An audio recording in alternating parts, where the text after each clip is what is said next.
Good morning, ladies and gentlemen, and thank you for inviting me to introduce this webinar.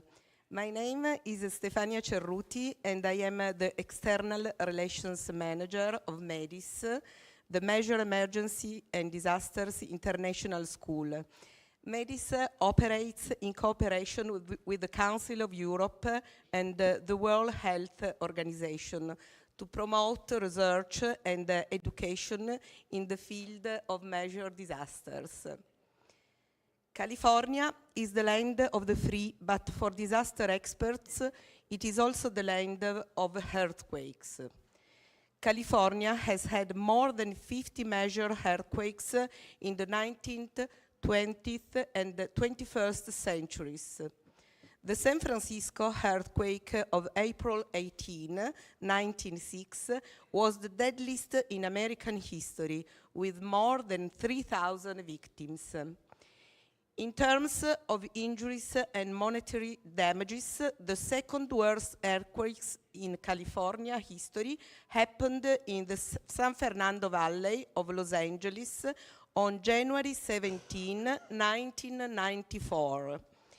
It became known as the Northridge earthquake, and its peak ground acceleration was the highest ever in a city in North America. 57 died and more than 9,000 were injured, with damages estimated at $5 billion. It was the worst natural disaster ever affecting US economy. One subject that has been studied and emphasized is how non-state actors were crucial in the relief efforts after the San Francisco earthquake, and also played a role in the Northridge earthquake. Religions mobilized and helped significantly. The story is often told of how Dorothy Day, who survived the San Francisco earthquake at age 8, always remembered the dedication of Catholic volunteers after the disaster. This reminiscence eventually became a factor when she converted to Catholicism at age 30 in 1927, and went on to become one of the most famous lay Catholic activists in American history. As an Italian, this story reminds me of the heroic deeds of Father Annibale Maria di Francia, a priest whom the Catholic Church later proclaimed a saint. When the earthquake of Messina in 1908, 2 years after the one in San Francisco, with a death toll of 30,000, became the worst natural disaster in European history. While the contribution of traditional religions to earthquake relief is generally acknowledged, social prejudice makes it more difficult to recognize the good work of new religions movements. Christian Science, for example, was particularly active in raising funds for the survivors of the San Francisco earthquake. Scientology volunteer ministers played an important role after the Northridge earthquake. This was the first major disaster response for the Churches of Scientology Disaster Response Organization, which now has 25 offices in the United States. It is also important to note that the role of religious and spiritual organizations when disasters hit is not simply to supplement the efforts of secular relief agencies. In addition to material help, their unique role is to inspire and console based on their spiritual understanding of human suffering. One of the reasons I deeply respect Tai Ji Men and its leader, Dr. Hong, is their good work after earthquakes. In 1999, a devastating earthquake hit Taiwan. in addition to 2 others in Colombia and Turkey. On September 25, 1999, Dr. Hong held a prayer ceremony inviting nearly 40,000 people from all walks of life to unite their intention and prayers to comfort the survivors. Dr. Hong also issued Love of the World, a declaration of peace after the earthquakes. More recently, after another devastating earthquake happened in Turkey, in addition to Syria in February 2023, Dr. Hong led a delegation of volunteers to Istanbul in March 2023 to deliver a message of love and peace and comfort the suffering country. I am sure there are some in the audience today who participated in that trip. There are physical earthquakes and there are also moral earthquakes, such as the one that shocked the hearts of Tai Ji Men, dizi as a consequence of the ill-founded confiscation of their sacred land in 2020. This was a human-made earthquake that should never have happened. Unlike natural earthquakes, it can be undone, and their sacred land can be given back to Tai Ji Men. We are here to make this act of justice happen soon. And now, it is my pleasure and honor to introduce Dr. Hong. We will hear from Dr. Hong some very interesting remarks.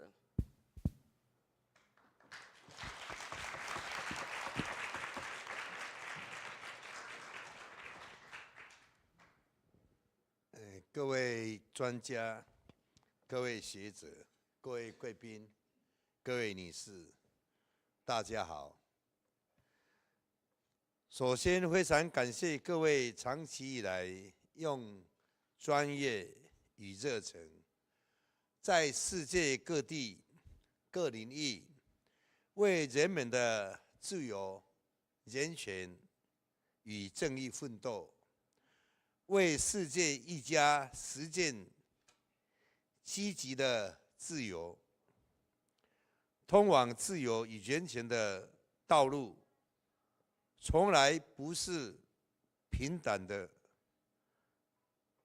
一路上会经过荒漠或丛林，历经烈日、暴晒与暗夜。 无光，不断的试炼我们的心智。但当我们能同理那些遭受苦难的人们，便能发自内心感佩他们以无比的勇气，不放弃。 维护自身的权利，而看到无私伸出援手，且并肩同行的正义盟友，一同捍卫真理，展现了人性最珍贵的价值，让苦难的世界。 绽放出温暖而耀眼的光芒，为不义之事发声，呈现真相，唤醒大众与国际社会的良心，敦促纠正错误的时程，促成体制改革。 平反冤案，这不仅需要热忱与专业，更需要长久的信心、耐心与恒心。心性与修为兼具的上乘者，方能持之以恒。如同我教导弟子练功的过程，认识自我，突破极限，学习太极阴阳之理，阴中有阳，阳中有阴，阴阳互转之间修炼平衡，辨别真假、好坏、对错，聆听良心的声音与指引，在每个关键时刻做正确的选择。这不仅适用在面对不公义的情况，也是每个人每一天的生活写照。心的作用造就眼睛所见的物质世界，心最难抓摸，最容易受到影响。如何在人性的贪、嗔、痴、慢疑中学习掌握定、静、安、律德，是现代每一个人都需要的。人生而有躯体的限制，天生的五毒，个体习性与外在环境的影响，要获得真正的自由并不容易。然而，根本的关键在于心，只要发挥积极的心的作用，便可转动思维，改变困境。而要能随时拥有正向的心的作用，要从日常生活中修炼，涵养健全的身体与心灵，培养韧性，方有足够能量与智慧面对人生中十之八九的不如意。在人类生存环境、国际局势变动剧烈的现今，太极门气功养生协会结合联合国 NGO 世界公民总会、世界挚爱和平总会，持续透过古传的世界挚爱和平中冥想、民中仪典，以武士气功为根基的文化交流展演，爱与和平世界领袖高峰会论坛、宣言联署等各种不同方式，唤醒人们对爱与和平的本心与行动，实践世界公民责任，呼吁各国政府以公平正义原则完善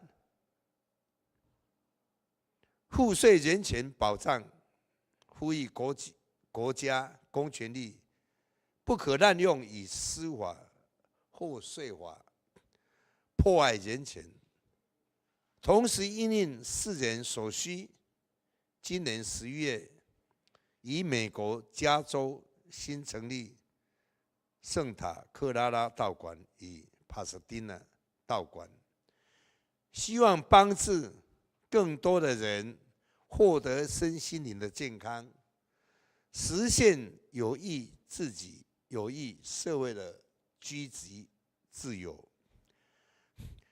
当更多人一起说好话、做好事，说正义话、做正义事，透过交流分享，激荡正向能量，以爱与良心为根基的和平文化，便能扎根，我们不仅在创造自己人生的历史，也在写下世界的历史。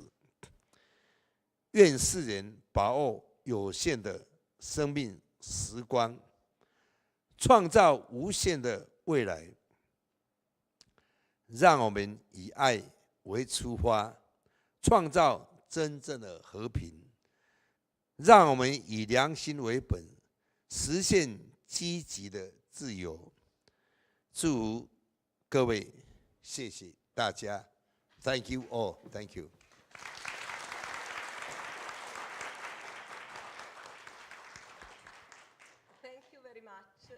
Thank you very much, Dr. Hong, for your important and touching words. I will now give the floor to three scholars. The first is Massimo Introvigne, whom you all know, and who introduced me to Tai Ji Men when I first met Dr. Hong in Torino in 2019. Dr. Introvigne, an Italian sociologist of religions, is the founder and managing director of CESNUR, the Center for Studies on New Religions, and the editor-in-chief of Bitter Winter magazine. Massimo, the floor is yours. Thank you, Stefania. And this seminar is about California and freedom. There are so many stories about California and freedom of religion or belief that it's difficult to pick up just one. But an extraordinary story that always impressed me deeply is that of the Mormon Battalion. Mormon is the nickname given to the members of the Church of Jesus Christ of Latter-day Saints, the most successful among the new religions founded in America in the 19th century. As it often happens to new religions, Mormons were heavily persecuted. Their founder, Joseph Smith, was assassinated in 1844. The beautiful city they had built in Illinois, Nauvoo, was largely destroyed. They were driven from their homes. Some were killed. Most of their properties were stolen. To continue practicing their faith freely, they decided to move west, initiating the process that would lead to their arrival in what is now Utah in 1847 under the charismatic leadership of Joseph Smith's successor, Brigham Young. To be able to move west without further persecution, they needed two resources they did not have: money and the benevolence of the American government. In 1846, while the Mormons were camping in Iowa after having been compelled to leave Illinois, the Saints, that's the name of the Mormons, approached US President James Polk, who had just declared the war to Mexico. Polk asked the Mormons to form a 400-man battalion who would serve in the Mexican War, stating that they could use the soldiers' pay to finance the migration west and that the government would show their gratitude in different ways to them.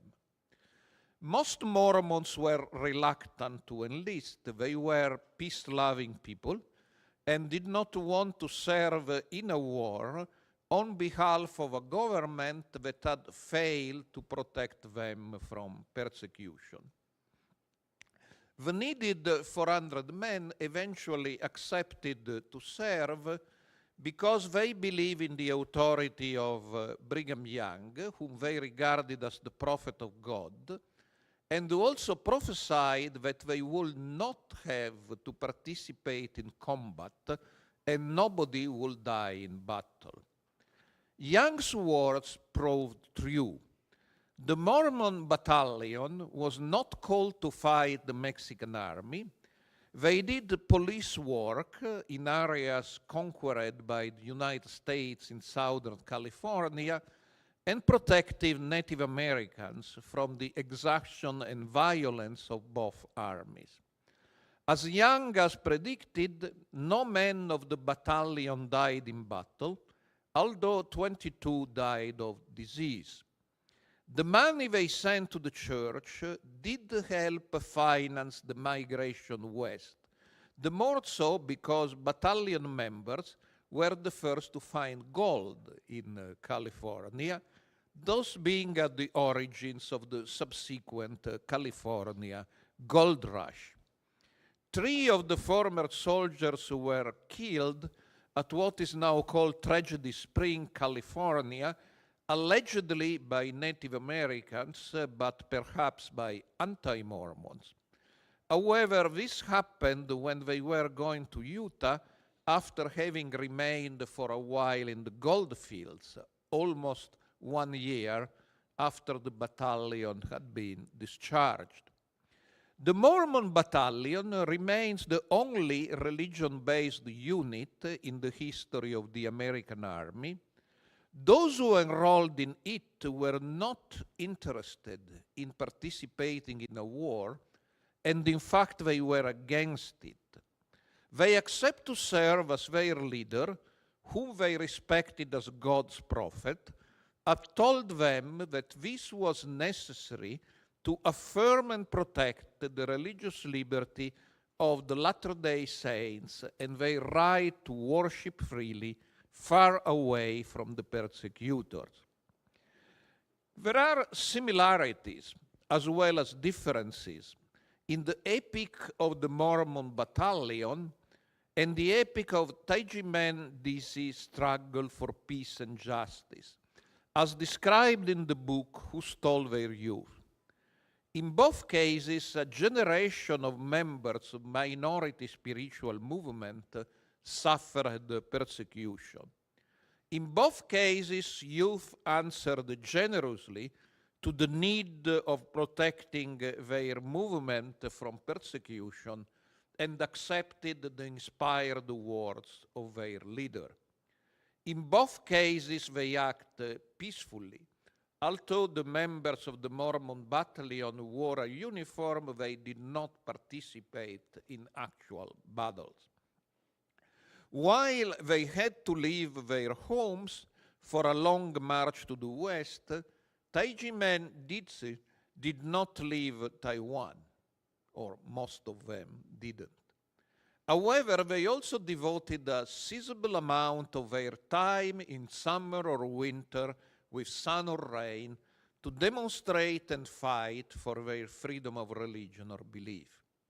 In both cases, a part of their youth was stolen. But for those who believe in peace and justice, what is stolen is also gained. The Latter-day Saints gained their religious liberty, and so one day will Tai Ji Men. Thank you.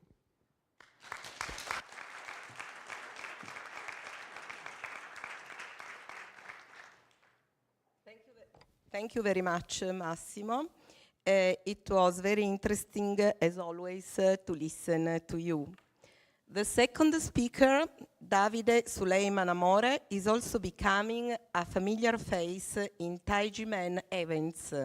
He is an Italian historian of religions, a member of the Italian Association of History of Religions, SISR, and the secretary of As-Salam, Islamic Cultural Association, whose principal activity is to coordinate his local mosque in Sicily, where he sometimes serves in the role of imam. Dr. Amore, the floor is yours.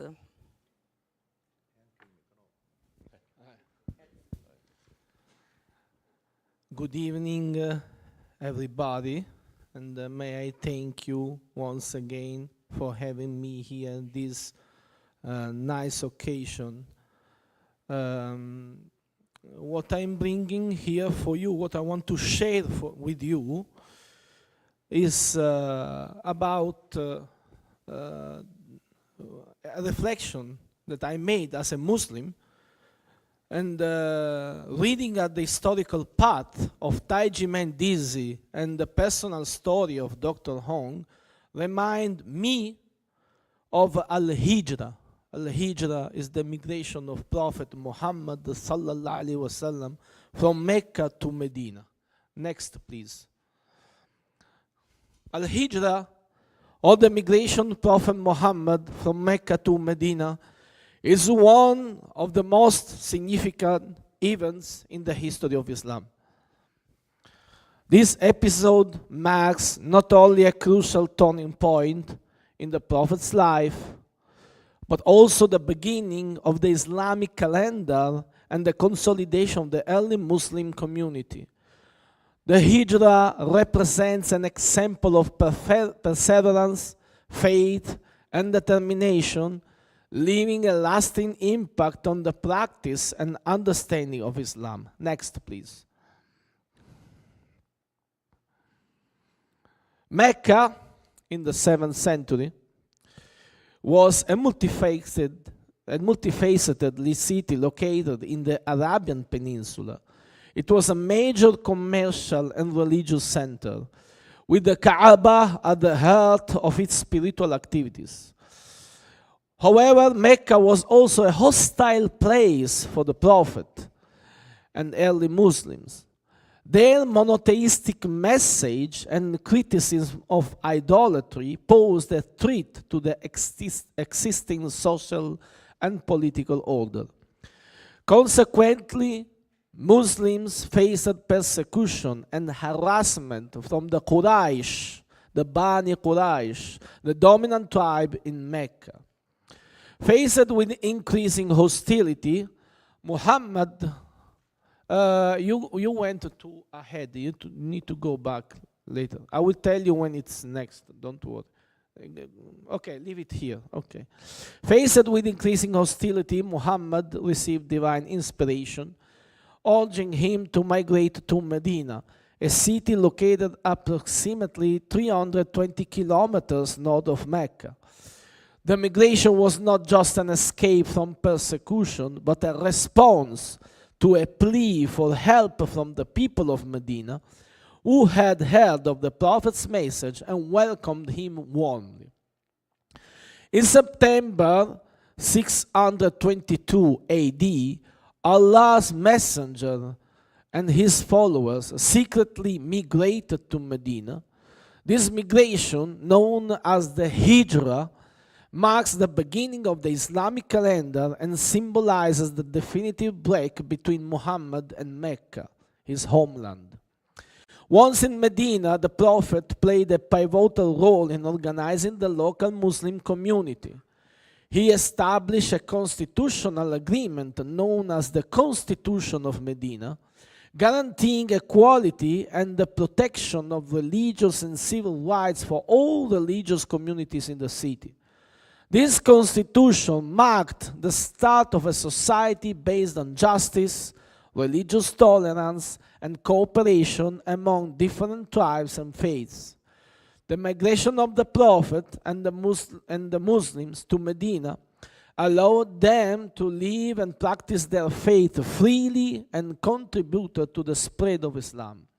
During his time in Medina, Muhammad served as a political, religious, and military leader, uniting local tribes under the banner of Islam and defending the Muslim community against the Quraysh attacks. Next, please.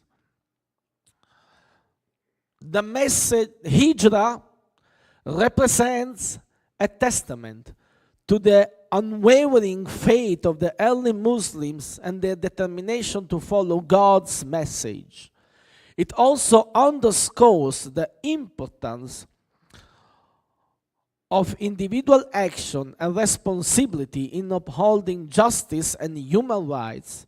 The decision to migrate was a difficult but necessary choice to preserve faith and ensure the survival of the Muslim community. Furthermore, Hijrah holds a deep symbolic significance. It represents the transition from persecution to religious freedom, from division to cohesion, and from oppression to justice.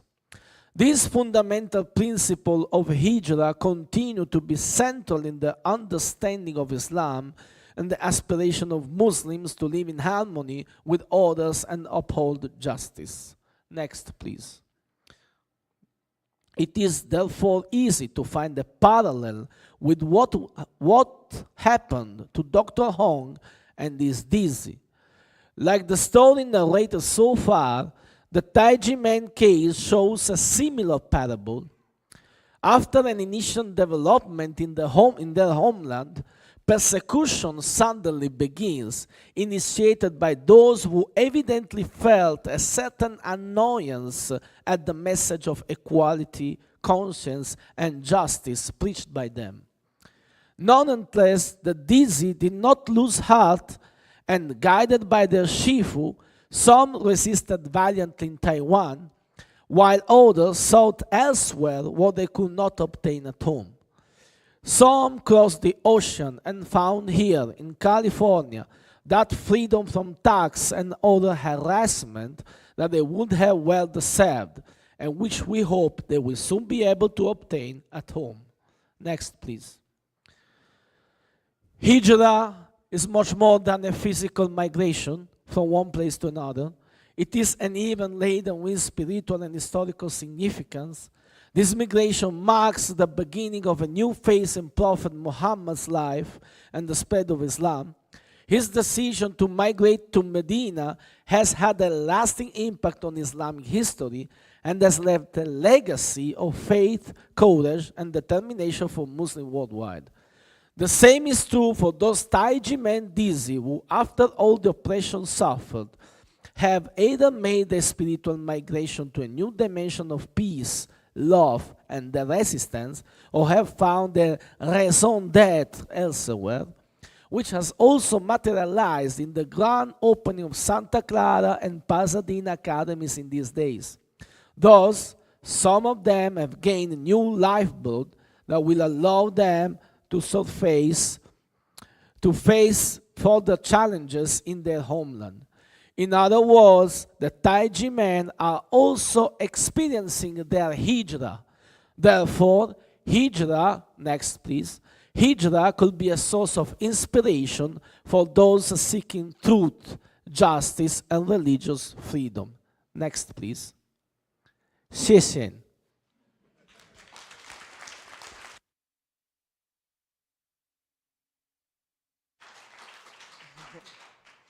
Thank you very much, Davide.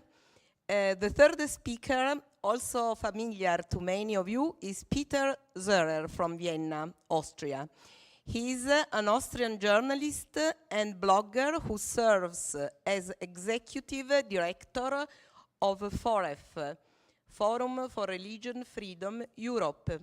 Peter, the floor is yours. Thank you. First of all, let me thank you, Tai Ji Men, for inviting me here. Dr. Hong, so far I enjoyed every minute of it. Yeah. And I was stunned by the performance yesterday, and also by the various speeches. And there is one notion which I can find in Dr. Hong's deliberations, which is conscience, the notion of conscience. I'm fascinated by this, I must tell you honestly.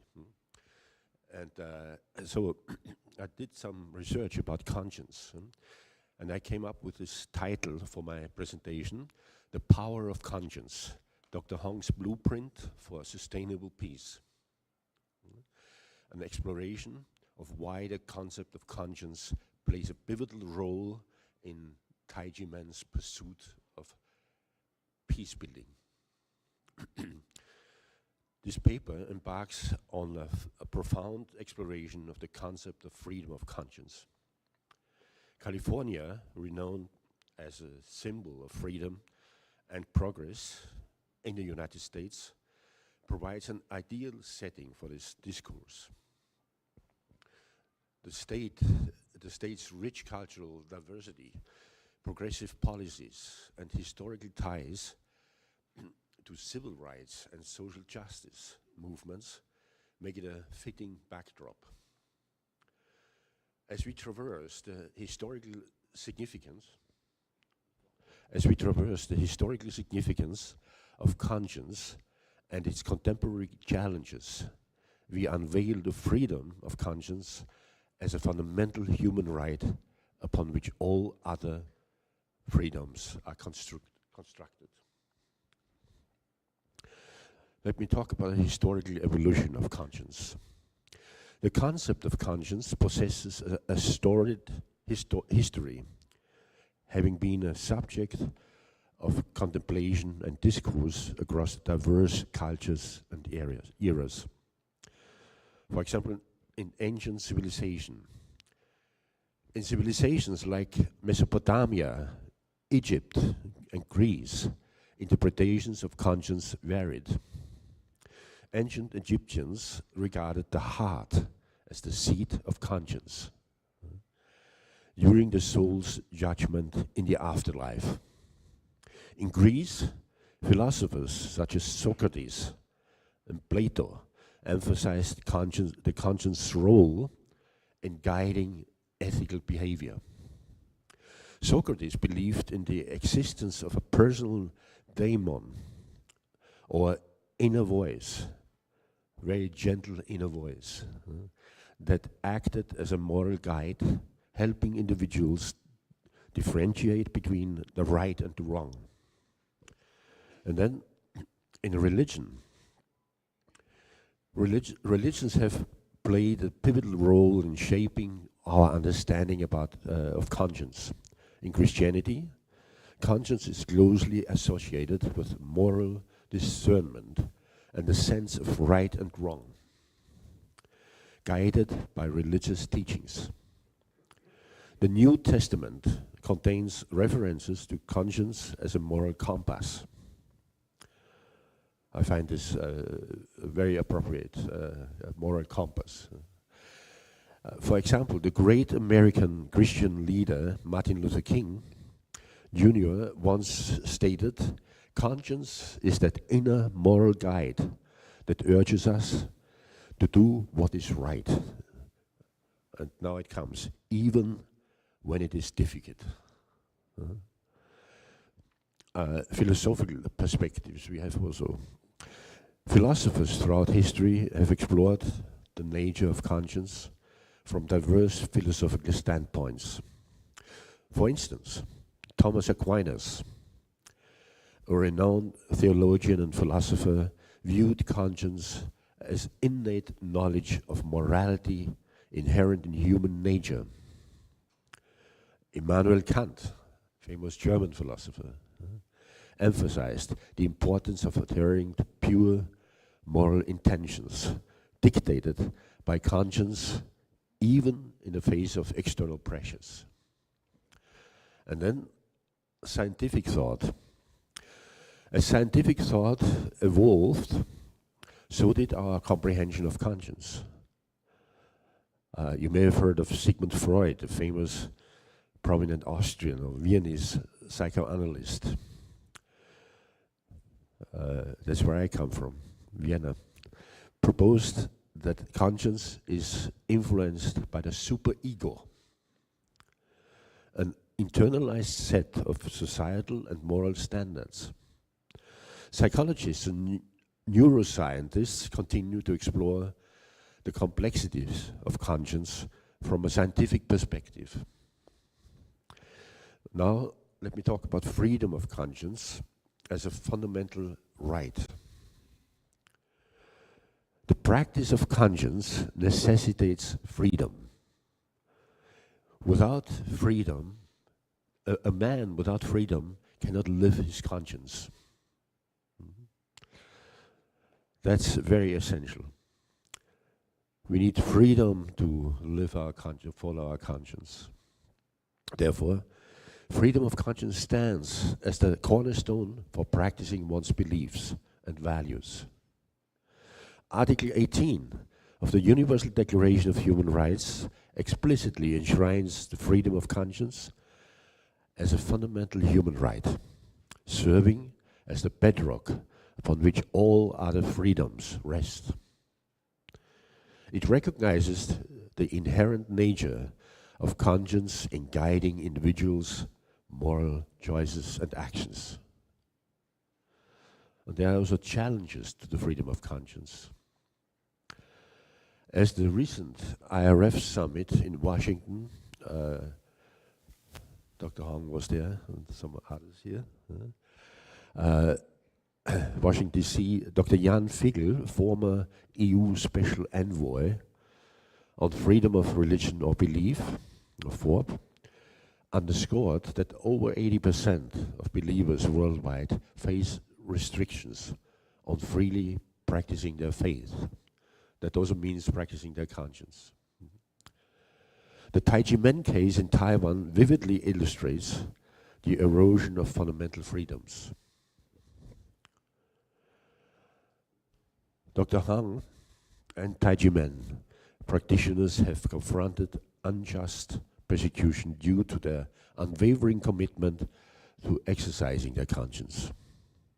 Even in Taiwan, celebrated for its dedication to freedom, challenges emerge when beliefs diverge from the mainstream.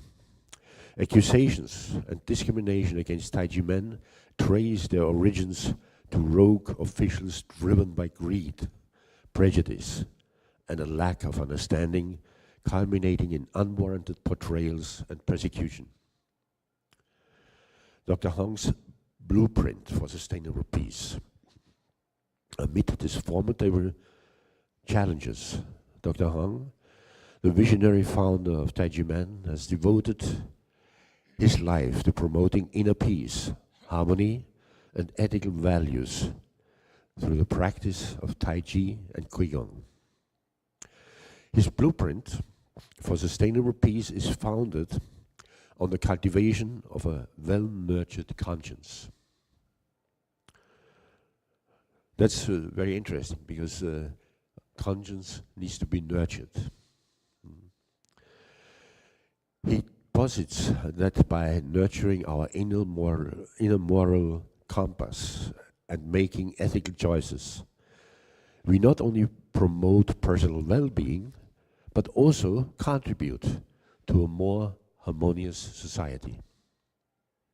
Tai Ji Men's teaching advocate for a proactive approach to spreading these principles through social media and new technologies, as we could just learn here, which is fascinating for me, and other avenues, engaging with a wider world to promote inner and outer peace.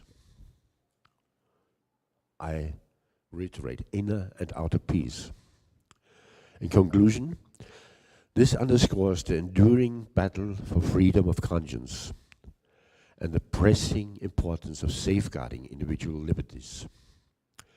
It is a call to collective action, urging the preservation and defense of the fundamental principle encapsulated in the freedom of conscience, a principle that serves as a compass guiding humanity toward a more peaceful and harmonious future.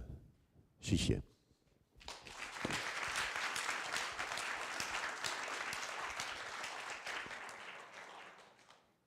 Thank you, Peter. With your speech, the first session concludes. My last task is to introduce Alessandro Amicarelli, a London-based human rights attorney. He is the current chairman and the spokesperson of the European Federation for Freedom of Belief. Alessandro, the floor is yours.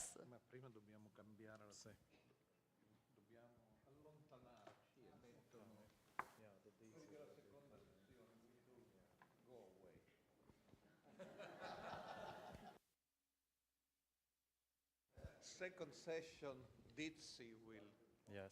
the dizi will come here. Yes, so we now set the second part of the seminar. I kindly invite the dizis to come.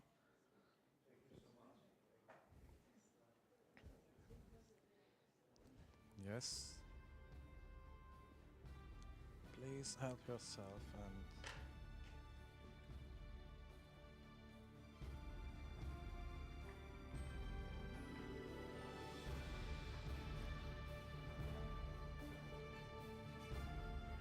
good evening, everyone. It's lovely to be here this evening for this seminar,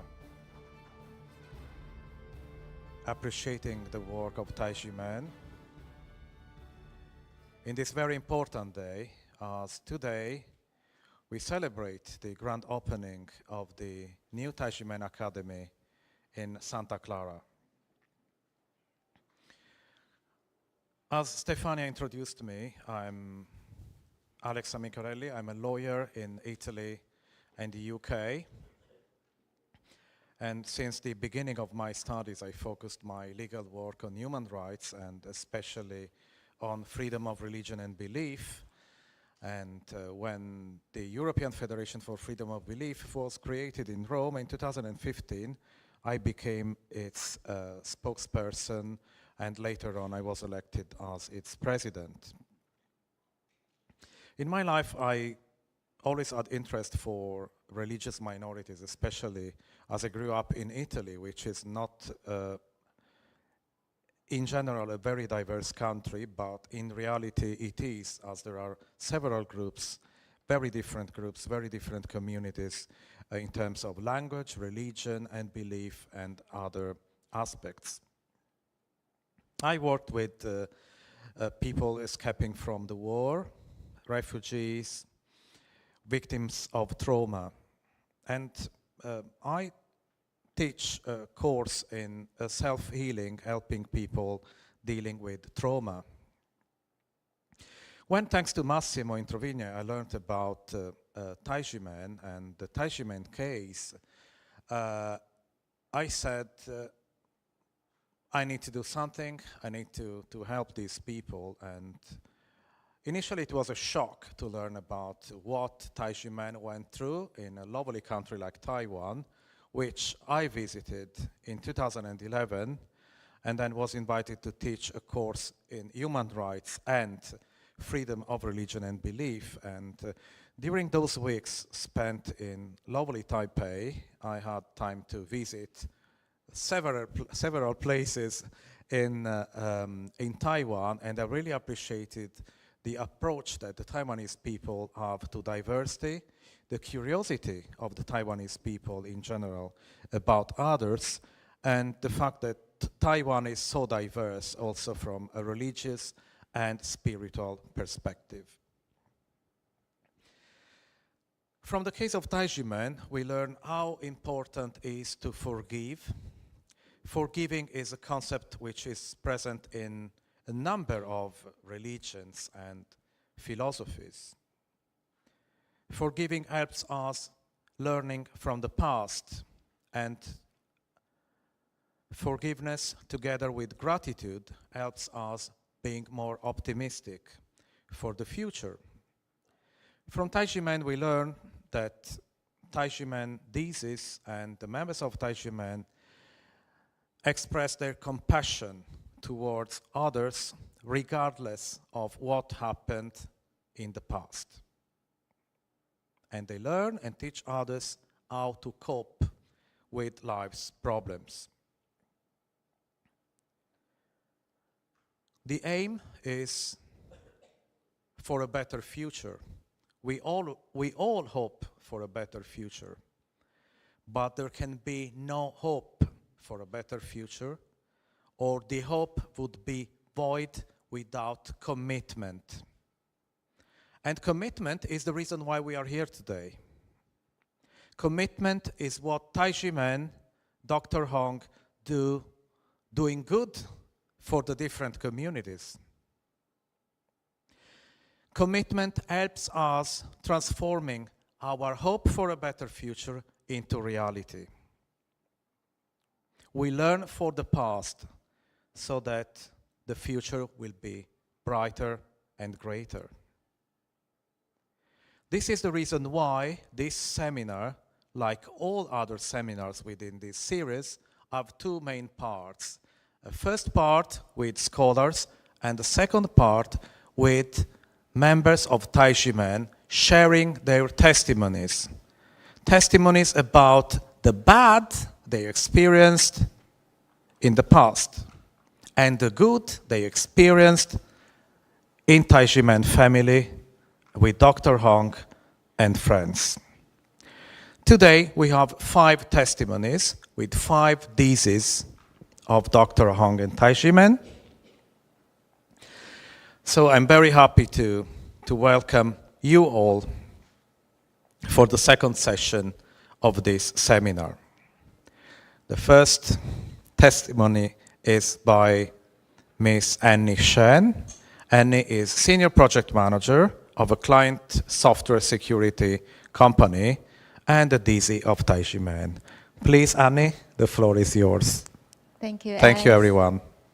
Thank you, Dr. Hong, scholars, and distinguished guests. Good evening.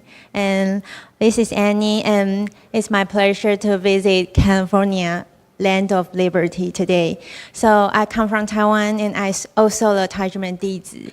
I've been enjoying Tai Ji Men for 29 years, and currently work as a project manager for the Dell technology.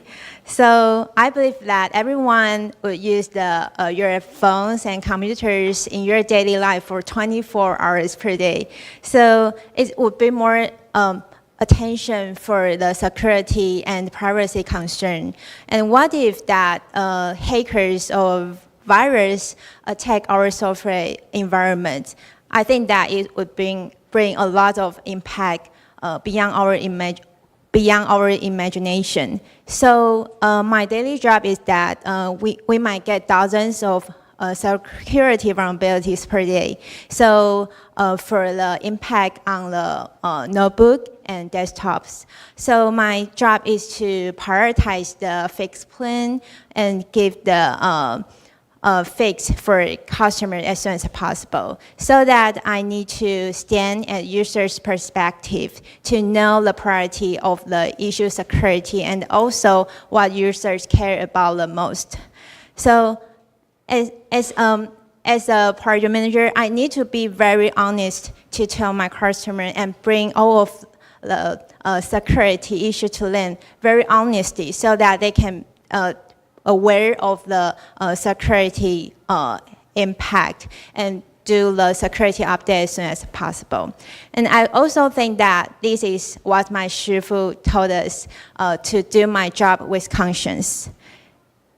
So during the 77th session of the United Nations General Assembly in 2022, Love and Peace World Leader Summit was held in New York on September 23rd. And my shifu, Dr. Hong, was awarded the Global Humanitarian Leadership Award and received the recognition from Mayor of New York City. However, the Tai Ji Men in Taiwan have faced the injustice and unfair treatment for 27 years. The human rights persecution case against Tai Ji Men violates basic human rights protected by the Constitution and international human rights conventions.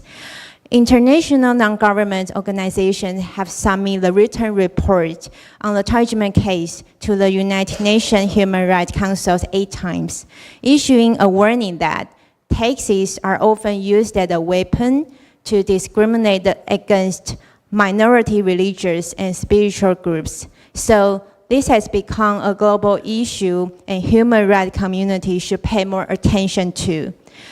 And living in Taiwan, I've also witnessed that the government rapidly violating human rights, abusing public power to intimidate people, and even force auctioning of the reserve site for the Tai Ji Men Academy. So Taiwan professes to be a democratic country with freedom and religion belief, but it is using tax measures and the machinery of enforcement to seize private property.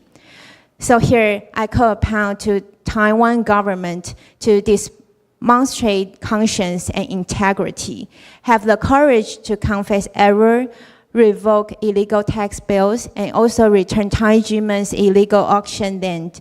This is a course that an action of proactive democratic government should take. And in September 2022, I had the opportunity to travel with my shifu, Dr. Hong, to New York and attend the Love and Peace World Leaders Summit. And there are lots of bell ringers ring the bell of world peace and love. And during that meta wish for the ceremony, I see that the wish might be very simple, like wishing for people for happiness and peace. But I think it is truly for people what they desire for. So as a leader, I think the conscience can generally influence a nation, society, and people. And during my time in New York, I also had the pleasure to meet Mr. Fernandez, the former president of Dominican Republic, who rang the bell of world peace and love in 2005. And he made a wish that the people from all over the world can understand each other and that love and peace can prevail. So due to his wish, he was able to mediate the 2008 crisis between Colombia, Cuba, and Venezuela, which was on the verge of the war. So it's remarkable that a single nation with kind heart can save millions of lives. So when I met President in person again, many years later, I was truly realized that conscience can indeed change the world and save lots of lives. And President standing in front of me is a testimony of conscience, having fulfilled their commitment to the world's sustainability and development.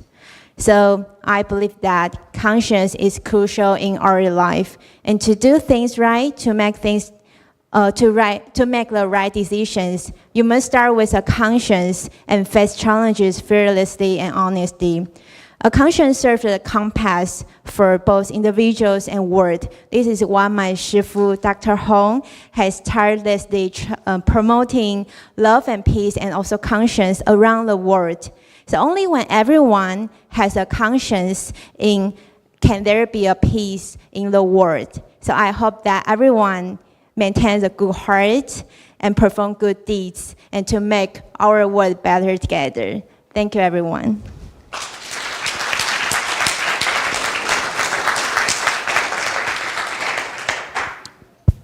Thank you very much, Annie, for your very interesting experience and point of view and life approach.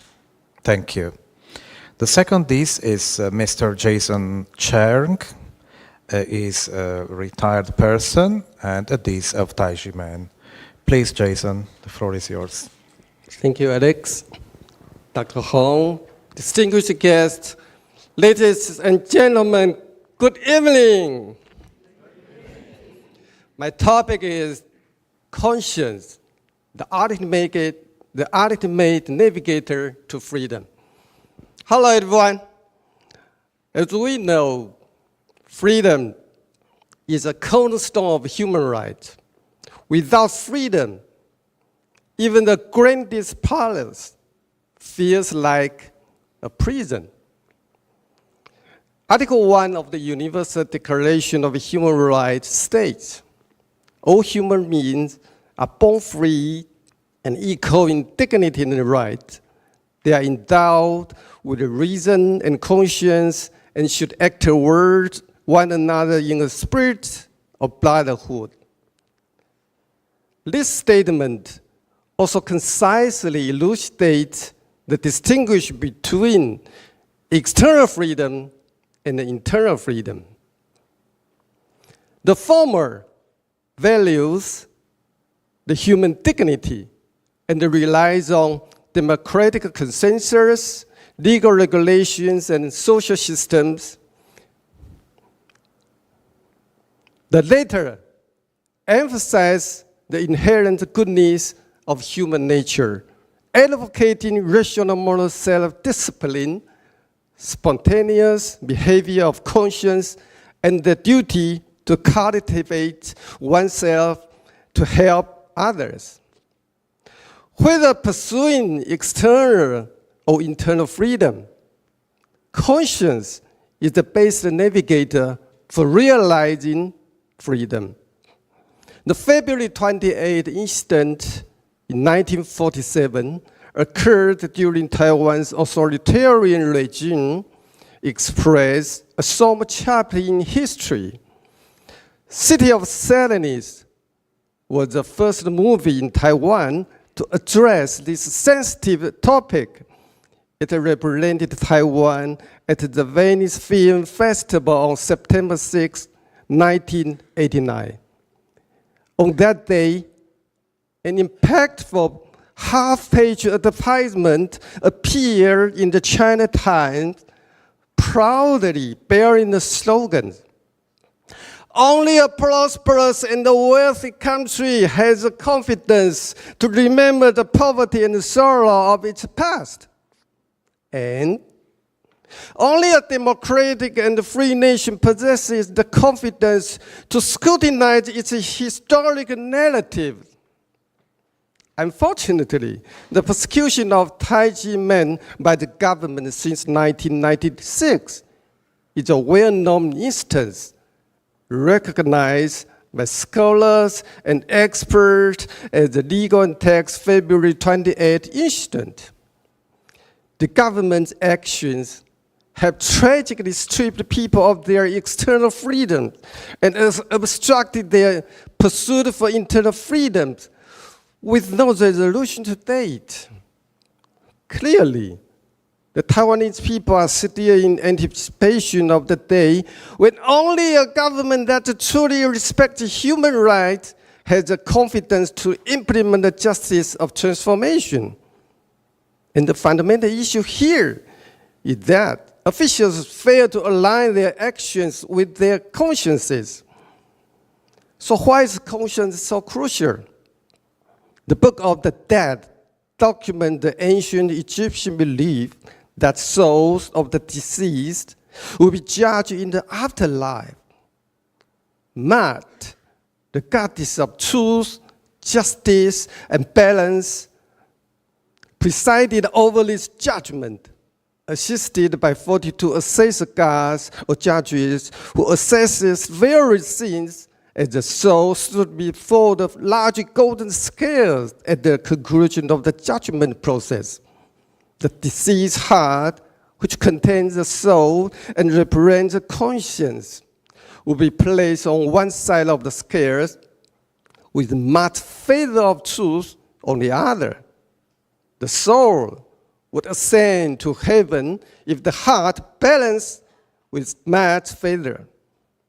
Otherwise, the monster Amit, with a crocodile face and the rhinoceros back, would swallow the heavier heart, causing the soul to vanish like a dust in the smoke, never to reincarnate. So it is crucial that the heart and the feather worn in the goddess' hair are on opposite sides of the scale. The coverage, the convergence of the meaning of Chinese character of each side combines into the word regret, forming a metaphor indicating whether the quality of one's conscience determines satisfaction or regret in the hard-won conclusion after death. The professionals and intellectuals from all over the world, of course, including all of you, advocating for justice in the Tai Ji Men case as representation of the 42 gods of judgment, passing judgment on unlawful authority in the human realm beforehand. They hope that offenders will awaken in time, restoring their consciences thus avoiding the fate of being consumed by the monster god after death, marked by eternal regret. All these instances affirm the wisdom conveyed by my shifu, Dr. Hong Daozi. Conscience stands as the final judgment of divine law, and conscience serves as the passport to the kingdom of heaven. The significance of conscience is also evident in the Bible's account of human history. The era of innocence or paradise marked the beginning phase. As punishment for their sins, humans entered the era of conscience, granted a conscience to guide their moral behavior. The Great Flood ended this era because humanity's sinfulness reached an extreme, leading Noah's descendants into an era governed by humans. History always repeats itself. In this 21st century, Dr. Hong has been advocating for the era of conscience movement, warning people to beware of the catastrophic downfall of the world. He urges individuals to safeguard and nurture their consciences. Besides, he also presents a spiritual Noah's Ark in the form of promoting the culture of peace with love and conscience. He sincerely hopes that more people will seize the opportunity to return to the era of paradise together. And this spiritual Noah's Ark also has another metaphor. During an event held on October 10, 2019 in Vienna, celebrating the International Day of Conscience as designated by the United Nations, Massimo Introvigion, editor-in-chief of Bitter Winter magazine, referenced Buddha's wisdom in sending 3 beautiful carriers to attract 3 young men to leave a burning house. He thanked Dr. Hong and suggested that everyone board the beautiful carriers provided by Dr. Hong to be saved from the burning house that represents our world. So after hearing this, most Tai Ji Men disciples, including myself, were deeply moved. And one of the disciples stated, while we are happy to be on the beautiful carriers, we must also cherish them and act responsibly. My realization is that beyond the external world's turmoil and decay due to sickened heart, our internal world, both physically and mentally, is also under siege from the inner fire of the 5 poisons: greed, anger, obsession, arrogance, and skepticism. Therefore, guarding my conscience has become my top priority. Dr. Hong has particularly guided us to meditate for 1 minute each day while praying for the entire world. Through consistent practice, I've come to understand that you must have something before you can give to others. Therefore, when I gladly and wholeheartedly place all living beings on earth with my conscience and honesty, I'm already in a sincere, joyful, nurturing, and abundant state of being. What a lovely way to live. On the contrary, when I'm angry with someone, I generate negative energy then. So I wish to always shine light on others and myself by using my conscience as a bright lamp on the stage of life. I hope that more people will join and support the era of conscience movement, light up the heart lamps of others with their own, setting in motion a butterfly effect that making the world a brighter place and filled with joy, and freedom. Thank you.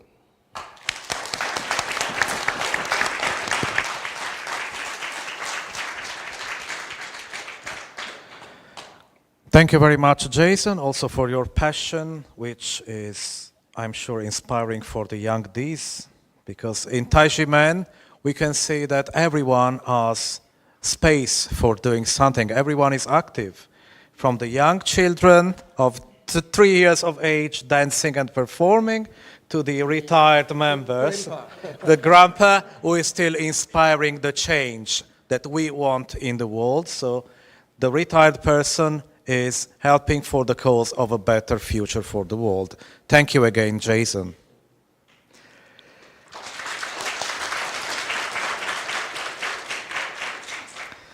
The next D's speaking is Miss Judith Chu.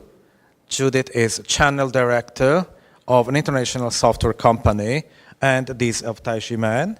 Please, Judith, the floor is yours. Thank you, Alex.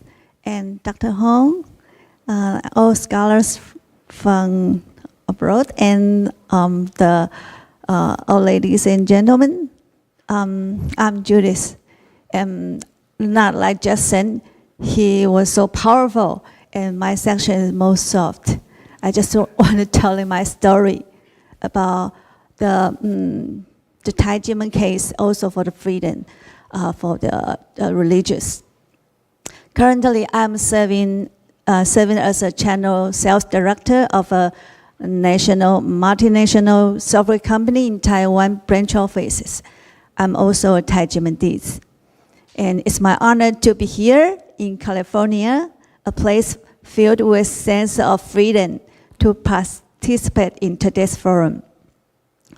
We all know that California is one of the most culturally diverse states in the United States, which people from different backgrounds and race having the freedom to express their unique identities and beliefs. As a result, it has made remarkable contributions in terms of cultures, economy, and politics, and making it a sought-after destination for all the people from the world. They want to move to California. And the place where I grew up, Taiwan, is also a highly economically developed country, and it is considered as one of the key players in the global economy. Like TSMC, everyone knows, right? Okay, so it's also known as for so-called democratic values and religious freedom. However, as a Tai Ji Men Dizi, today I want to discuss a grave injustice that the Tai Ji Men has suffered under the Taiwanese government for 27 years. I want to expose how the government has persecuted us through taxation and leading to a lack of religious freedom and an unjust tax system that has greatly harmed the people. Therefore, today I call upon the international community to pay greater attention to protect religious freedom, which can contribute the economic growth and social progress in countries around the world. Okay, right now I want to tell my story. Nearly 30 years ago, I was suffering from depression and infertilized. But after being recommended by a friend, I started practicing Tai Ji Men Qigong, and I experienced remarkable improvement in both my physical and also my mental well-being. In addition to my personal life, my family and career also become very well. And under the guidance of Dr. Hong, my shifu, our spiritual leaders, I learned to care not only about personal matters, but also about the nationals and also the global issues. As a result, I have the chances to travel to different countries with Dr. Hong to promote the era of conscience movement, as well as love and peace around the world.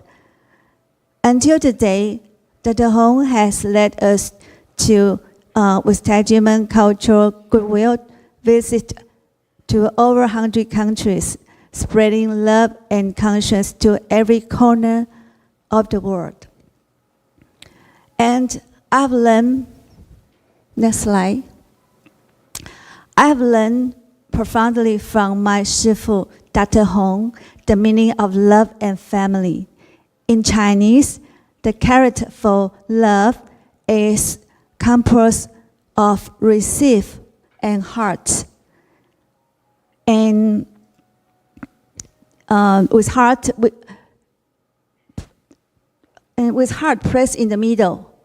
And then this is emphasizing the importance of feeling with the heart, which is the true meaning of love. To feeling the heart is love. And the other hand is another character is qing, is a family, meaning family. It's formed by sea on the right side and hardship on left side, which with the two dots below, see the two dots, please, next slide, okay, another one, okay. Those two dots below meaning represent each other, highlighting the significance of the seeing each other handshake, meaning the family. And this kind of story has filled in Tai Ji Men family with love and harmony, and it has showing positive energy in every deed. And it's played a crucial role for us when facing life challenges. Now I want to tell my stories. Just happened last year. At the end of last year, my husband suffered a severe stroke, and his condition was critical. He experienced 2 critical brain surgeries, but he remained in a coma mode. And then doctor told me that the chance to recover was slim. When I encountered this significant change in my life, I was initially deeply shocking. However, my years of practicing Qigong and meditation prepared me to face this challenge with brave and positive mindset and optimism. I consistently send positive vibes to my husband, even though he couldn't consciously perceive it. The most importantly is my shifu. Dr. Hong reminded me that he could still feel my presence. So during the pandemic, with only 30 minutes a day to see him in the ICU, I softly spoke to him, and also I prayed a song for the war, the peace. Every day when I came to ICU, then it's miracle. And also I guide him to join me to pray for ourselves, and also to pray for the patients in the ICU, and also the entire world. And remarkably, my husband started to wake up, slowly recovering and undergoing rehabilitation treatments. This outcome astonished many doctors. They are so surprised and inspired those around us to approach life's difficulty with positive attitudes. So that's why I'm here, because he is getting better and better. So such stories such stories abound in Tai Ji Men family. We firmly believe that the optimistic perspective on life and the power of love can transform people's life, offering people courage. And Dr. Hong, who has spent his whole life working for the better world as well as Tai Ji Men, has facing injustice allegations and mistreatment in Taiwan. Corrupted prosecutors and money-hungry tax officials falsely accused them. They made up false charges and wrongly issued huge tax bills. After 10 years and 3 months legal struggle, the Supreme Court has declared in 3 trials that the Tai Ji Men Qigong Academy is innocent.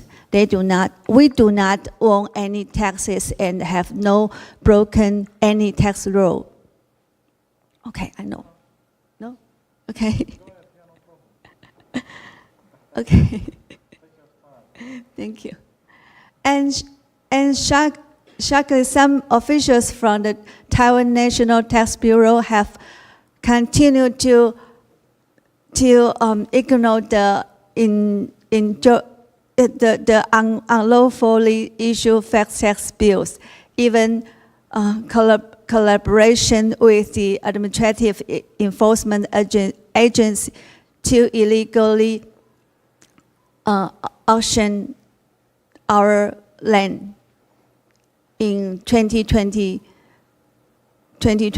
August 2020, which not only violated human rights but also hurt people's freedom and religious belief for the cultural rights. Therefore, I urge the Taiwanese government to ensure that Tai Ji Men and my shifu are granted our rightful rights, and to return the sacred land unlawfully confiscated by the government, and let Tai Ji Men, let us can hope with wholeheartedly to contribute to the world peace and to continuously of the culture. And additionally, we hope that no more people will suffer from prosecution by government authorities. The government should actively reform in effectively system to create well-being for the citizens. So that is my conclusion. Thank you all.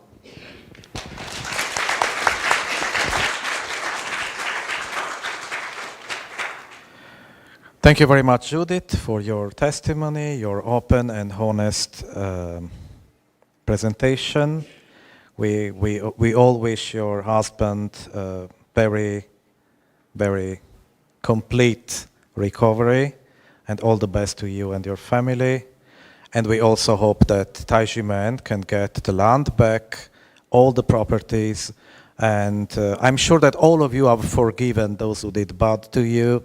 But as I always say, they should also pay for the bad they did to you, not as a revenge, but as justice for Tai Ji Men. Thank you very much again. Our next speaker, our next witness tonight is Mr. Cheng Yun Hao. Cheng is Asia Product Stewardship Leader and the dizi of Tai Ji Men. So please, Cheng, the floor is yours.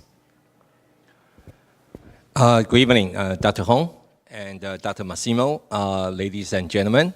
I hope you still have the high energy level as I have right now.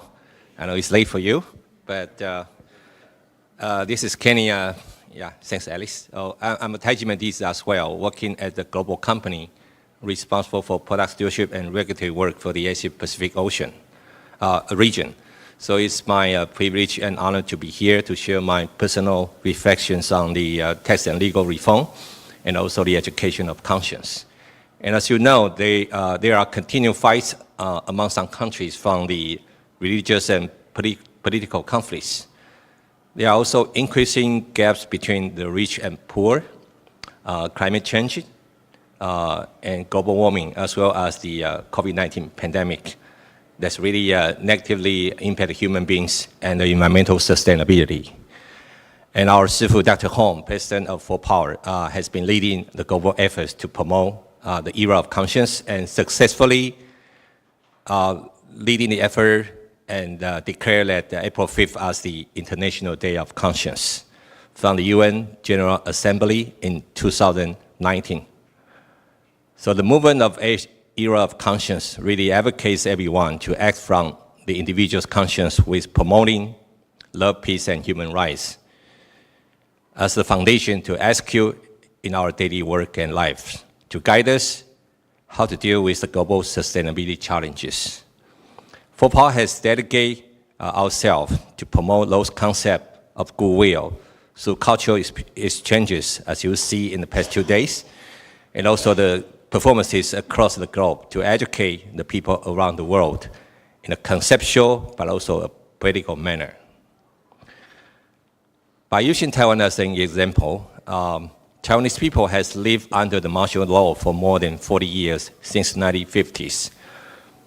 People were brainwashed and were unconsciously aware of their fundamental human rights in that period of time, especially freedom, equality, and dignity. Though martial law has been dismissed over 30 years since 1990s, where I was still a college student actually, the legacy of martial law still exists in current judicial and tax law systems. With that, from political considerations, actually the government continued citing improper judicial laws and illegal tax laws to oppress the people's freedom of religions and belief, which are also people's fundamental human rights, as you know. So you can tell from the recent Tai Ji Men Task Force case of international society's attentions that Tai Ji Men has been suffering for more than 27 years with a lot of attentions, like where you are right now. And Tai Ji Men has spent over 10 years and 7 months to go through the 3 judicial trials and have concluded no fraud, innocent, no tax applications, and no violating any tax rule on July 13, 2017. However, the Tax Bureau continued issuing illegal tax bills, and the Administrative Enforcement Agency even illegally auctioned the Tai Ji Men scale land on August 21st, 2020. So from the Tai Ji Men case, it's realized that Tai Ji Men, Taiwan's taxation system and the environment, as well as the protections of the people's religion and belief, are still being oppressed, similar to where we were under the martial law.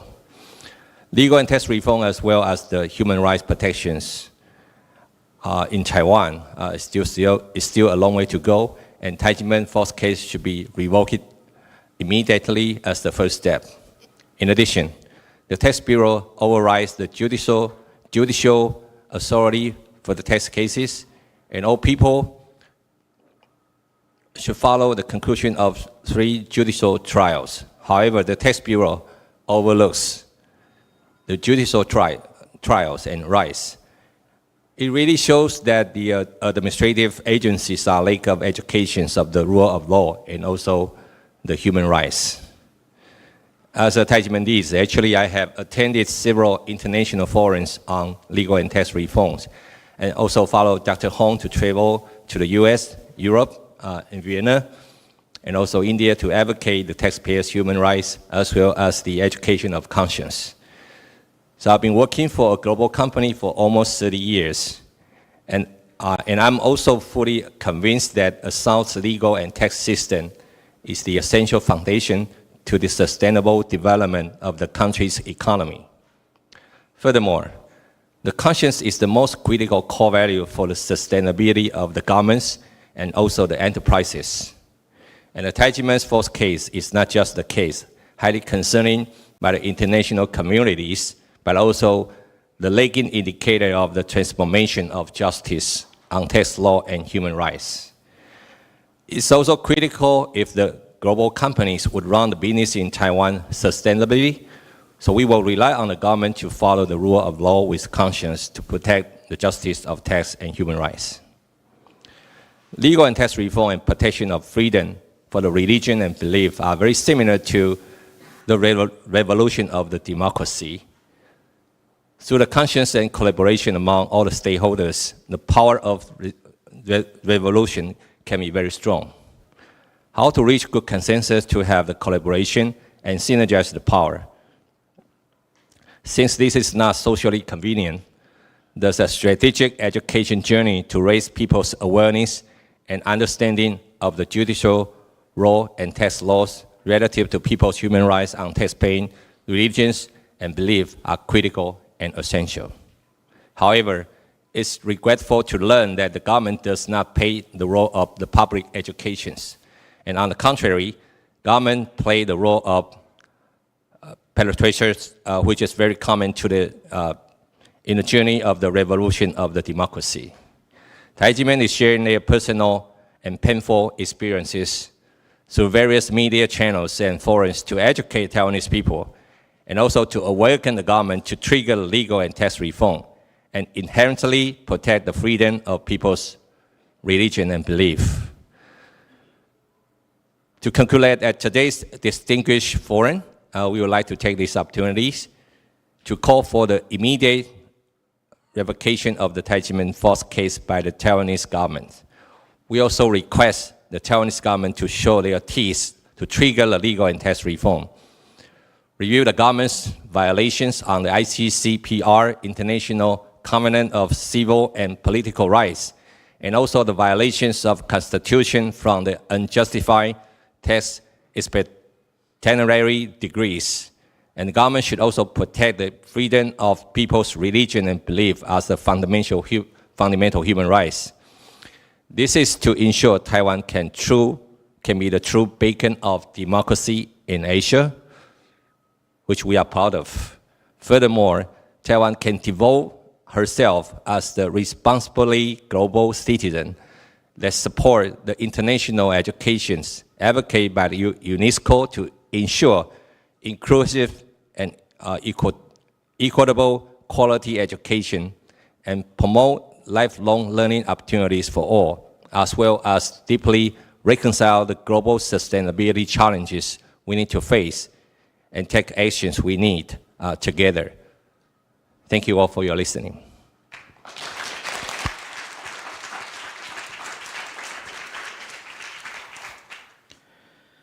Thank you very much, Cheng, for your reflections on taxation and legal reform. And because of the last thing you mentioned about the International Covenant of Civil and Political Rights, we can remind that Taiwan adopted the International Covenant and other international human rights instruments by taking them inside the legal system of the country, even though Taiwan is unfortunately not part of the UN. So this is something commendable for Taiwan, but we now need these principles to become actively part of the policies in the country and to show the commitment also by making sure that Tai Ji Men is returned their own properties and justice. Thank you again, Cheng. Now we have one more dizi, Sienna Lin. Sienna is a graduate student, and I'll give her the floor before some conclusions. Please, Sienna, the floor is yours. Hello everyone, I'm Sienna. I'm a graduate student and also a Tai Ji Men dizi. As a graduate student, we deepen our knowledge and skill to develop our thinking and research abilities. However, what sets Tai Ji Men apart is the spiritual abundance and growth it has brought to me, making me understand the value of letting the heart to be free. I'm honored to come to the United States by the opening celebration of Santa Clara Academic and to share my view on human rights, freedoms, conscience, and the Tai Ji Men case, which happened in Taiwan with you. So, what is freedom? I believe that freedom is the right to choose what we love and love what we choose. So for me, growing up in Tai Ji Men, Tai Ji Men has been the place I have chosen to believe in and genuinely love. However, as mentioned by the previous speaker, due to an unjust and groundless case, many have doubted the purity and kindness of Tai Ji Men. One time, I discussed the topic of religious and belief in Taiwan with my roommate, and she surprisingly brought out some misconception about Tai Ji Men. As I explained it to her, it dawned on me that the court's verdict in 2007 has declared Tai Ji Men innocent of all charges. National compensation for the wrongful detention has been given to shifu and dizi, who had been detained. However, prosecutor Hou Kuan-ren had distorted the facts and ignored the evidence in the past, and even wrongly portrayed Tai Ji Men in the media. This unscientific investigation method and illogical action and statement cause Tai Ji Men is still misunderstood by some people and tormented by the illegal tax bill from National Taxation Bureau, and Tai Ji Men has not been truly vindicated yet. And I want to share my personal experience that the integrity and kindness within Tai Ji Men are an absolute and uncorrupted truth. I used to be a shy, self-doubting child. I was always concerned about how others will judge every word I spoke or whether it may harm my image. This negative thought led me to a reluctance to speak and a fear of doing so. Engage in conversation with others made me feel on edge. However, during my time at Tai Ji Men, brothers and sisters never resort to hurtful words or negative interactions. Their continuous care and encouragement transformed my perception of myself. I came to understand that as long as one's heart is kind, there are not absolutely right or wrongs in anyone's perspective. Gradually, my interaction with my friends became more comfortable, and I learned to be at ease with others. This progress allowed me to present my college graduation project confidently on stage. Not only did the reviewing professor commend us for the comprehensive and well-structured content, but we also received recognition as the second best project in our department last year. I understand that it was Tai Ji Men and my shifu who granted me the freedom of the mind, liberating me from the self-criticism that used to imprison my soul. Therefore, I am acutely aware of the importance of freedom. It enables us to pursue happiness according to our own hearts, free from the domination of others over our conscience and thoughts. Overall, religious freedom should never be trampled upon by the authorities. The Constitution of the Republic of China guarantees the freedom of the people to believe in religions. However, in Taiwan, the absurdity arises as the administrative authority have erroneously and unlawfully seized the secret land of Tai Ji Men based on tax claims which should not have existed in the first place. When Tai Ji Men endure such hardship, the unlawful officials are at large. How can this persuade the people to believe in the democratic and liberty promised by the state? Give me liberty or give me death. These were the words spoken by the American statesman Patrick Henry along the path of pursuing freedom and human rights. The first has time and again become a national motto or a revolutionary slogan. The precious value of freedom is built upon a foundation of respect and recognition, and it requires reconciliation between both sides. It could not be resolved by violence or suppression. So I hold great admiration for my shifu. Despite being persecuted and being asked by the NTB to pay a little money to phone in, my shifu always did not budge.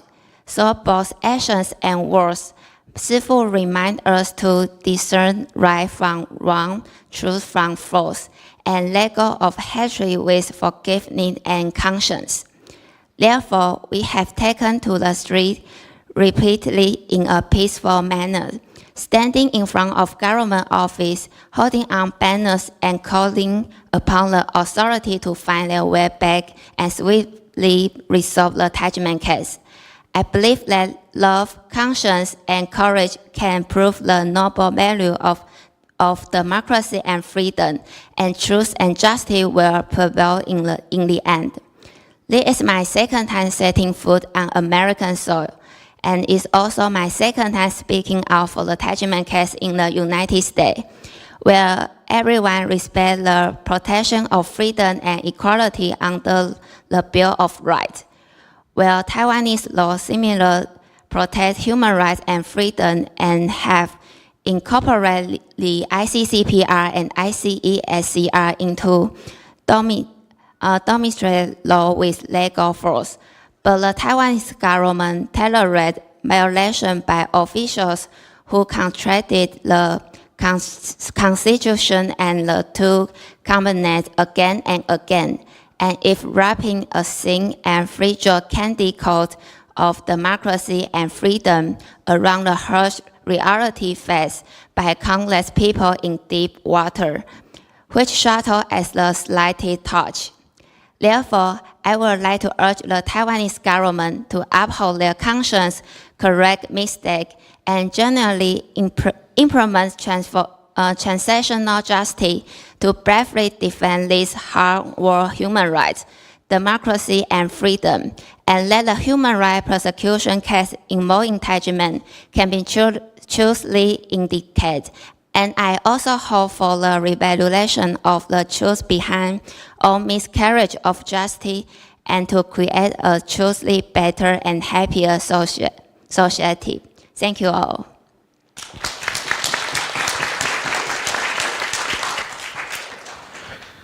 Thank you very much, Sienna. Thank you very much to all dizis this evening. 5 different styles, 5 different stories, the same energy and the same positive attitude. Thank you very much for sharing your testimonies and your stories with all of us tonight. Before concluding the seminar, we have now some conclusions with a very good man, even though he's a journalist, Mr. Marco Respinti from Italy, who will be doing a recap of today's seminar and some conclusions. Please, Marco, the floor is yours. Does it work? Yeah. Yeah. Thank you so much, ladies and gentlemen, Dr. Hong, for this another beautiful night to share experiences, thoughts, and hopes. And I do thank you, all the scholars, and I do thank all the scholars who just presented, and dizi, that brought very important and touching personal experiences, and I really thank them. Let me just quickly, very quickly, remind all of us that our title, California, the Land of the Free, it's so important, and it has a very special meaning. California is the land of the free because it is founded upon freedom as all the United States of America are founded. And this freedom is particular, is religious freedom. The US do not include religious freedom. They are founded on religious freedom. And whatever their wrongdoings, this remains. And this is very important and a very good historical experience that we should all meditate upon. And I'm very glad that Sienna just touched upon this topic, mentioning a Southern gentleman, Mr. Patrick Henry, which I consider one of my heroes. And so thank you so much. It's a personal gift tonight. So I forgot my glasses, so I cannot. But you know, this is the story that brought us together here tonight. But I want to share with you some other specific, if technology assists me, some other specific food for the brain, as they say in this country. And I'm starting with reflecting a little bit on the English language. That is, for many of us, is not our first language, but we use it, as tonight, to understand each other. The English language is a fascinating result of different imports and combinations. Of course, this can be said of all human languages in different degrees, but it applies to English in a peculiar way. The first stage of English is called Old English, spoken between the 5th and the 12th centuries in part of today's England and southern Scotland. Old English was Anglo-Saxon, itself a blending of tongues that came to the British Islands with the inhabitants of some territories of present-day Denmark and northern Germany, as well as the ancient historic region of Frisia. It is somewhat common to compare, at least in the West, at least in Europe, continental Europe, to compare the relation between the Anglo-Saxon language and modern English to the relation between Latin and Romance languages, chiefly Italian, French, Spanish, Portuguese, and Romanian. But this is not very accurate. The habit of dubbing Anglo-Saxon language as Old English is partially responsible for that, at least psychologically. However, without a proper philological study, no modern English speaker would understand a single Anglo-Saxon sentence. Let me tell you, it's true. I mean, I tried. You cannot understand one single word. As the Anglo-Saxon peoples were invaders of the British Islands from the continental Europe, so were the Normans, who invaded those lands in 1066, bringing along their Gallo-Romance language. This import transformed Old English into Middle English, a language spoken until the 16th century. The later language, with its developments in spellings and pronunciations, is then called Modern English. Highly influenced by the invention of the press and the printing of the post-Reformation vernacular Bible. Yet Modern English modified again to an even higher degree than other languages, due to its encounter with new populations and new tongues in the colonial and post-colonial history of Great Britain and later the United Kingdom. Now, present-day English can be considered an overarching Koine composed of many local variants. Yet it serves as lingua franca for all kinds of world exchanges, like us today, as it did late in Western Europe from the Middle Ages to the 18th century. But there are interesting paradoxes. While the English variant that truly serves as lingua franca of the world is American English, which we try to speak, or it is based on it, American English is not the official language of the United States of America. Indeed, the United States have no official language sanctioned in any document. English is simply the de facto language of the country.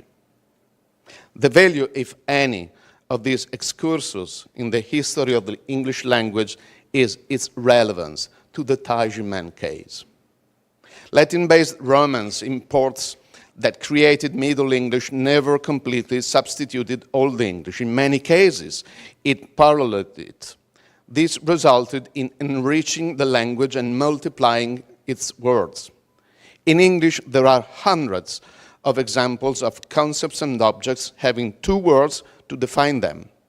In the land of the free, California, part of the bigger land of the free that it is the United States, whose official language is not English, and indeed there is no official language, let's consider the words liberty and freedom. The first comes from the Latin-based Romance influence that generated Middle English. The second from the Germanic roots of Old English. In modern English, they seem synonyms, but history has loaded them with important distinctions. Liberty indicates a concrete historical, even material reality. Freedom indicates a theoretical concept. In fact, the noun liberty can be declined as a plural, while freedom is normally used in the singular, and some even argue that the now common use of the plural form freedoms in legal language is not good English. Me among them, for what it's worth.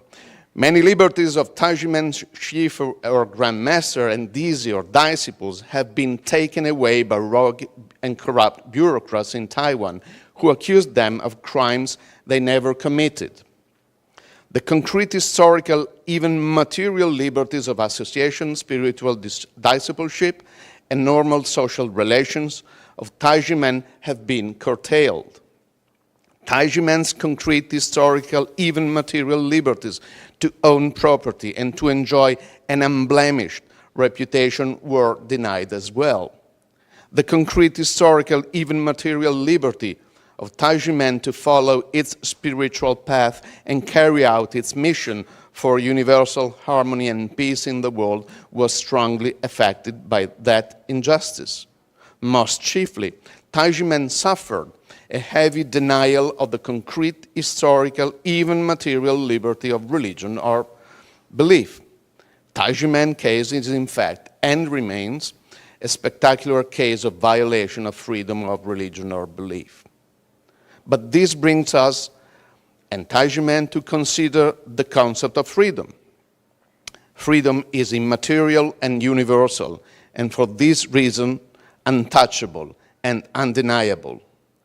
While liberties can be denied and curtailed, freedom cannot.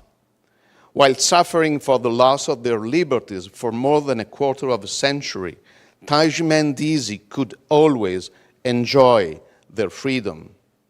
Freedom lives in their souls and spirits and is not affected by external harassment. All our enduring efforts in denouncing Tai Ji Men's suffering aim at reconciling their liberties with their freedom. What we work for is to see the sun rising on the day when the freedom of Tai Ji Men dizi will again be incarnated in their restored liberties and rights to live a fully just and pacified life. And we do it in English for the world, for the whole world to hear it. Thank you.